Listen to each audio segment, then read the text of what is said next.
Hey everybody. For Lent, I am reading through a book by Anne Voskamp that is called Loved to Life. And I thought each day of Lent I would read this on here. They're pretty short entries. Feel free to listen to them or just skip them. You can even mark things as read so you don't have to listen if you don't want. But it really ministered to me, and it used Adam's word witness, which really jumped out at me. And so I just wanted to share with you guys. So day 1, that's the first day of Lent today. The long arm of love. From John 1 through 5, in the beginning was the Word, and the Word was with God, and the Word was God. He was with God in the beginning. Through him all things were made. Without him nothing was made that has been made.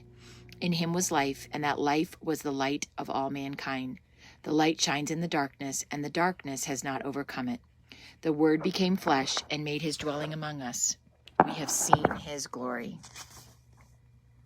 In the beginning was the glory of the Word, which literally means the logos of God, the logic of God that breathed life into the likes of dust like us. The logic of God took on skin and moved, not into ivory towers, not into social systems, nor into the upper echelons of power, but into us, who are but dust. Because comfort is never found in answers, comfort is found in arms. The logic of God became flesh, and Jesus entered into time as a baby, born with arms reaching up from a manger. And even now he holds the whole world in his hands, dying with arms wholly extended. The logic of God, the Word, Jesus, doesn't offer cold answers. He offers us, who are but dust, his warm arms right next to his heart to revive our hearts.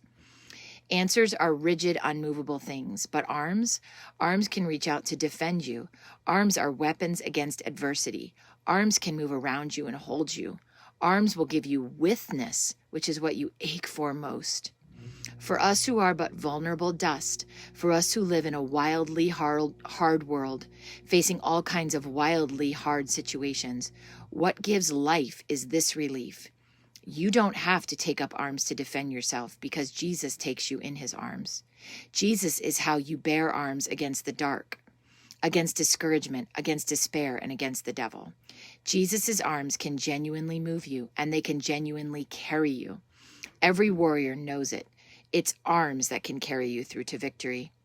And though you are but dust, you can feel it now. Underneath, you are not lonely stretches of wilderness, nor abysses of despair, nor the rubble of ruined dreams.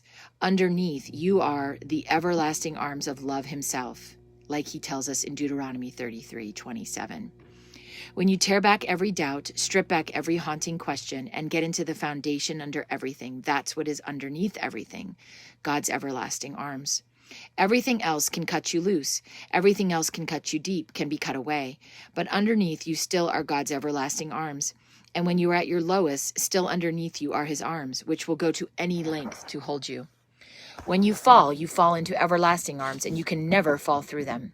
The long arm of love will always catch you, always find you, and truly free you. No suffering, no ache, no pain, no loss can outlast his everlasting arms. Whatever your depth, the depth of his divine love for you are deeper yet.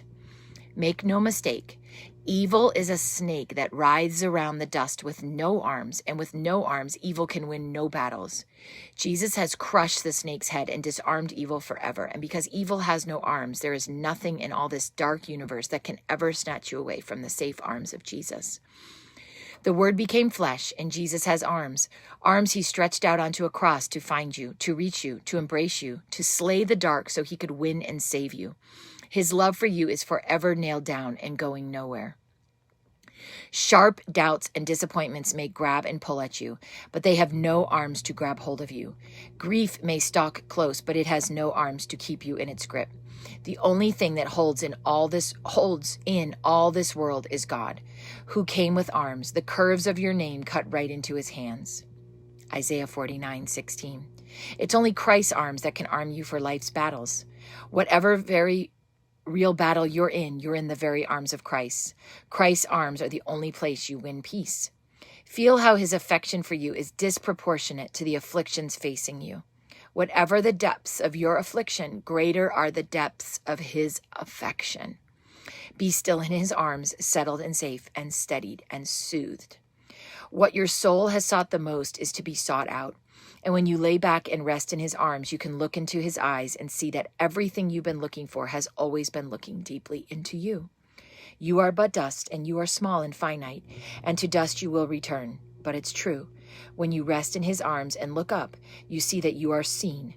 Love himself would have to cease to be if he ever ceased loving you.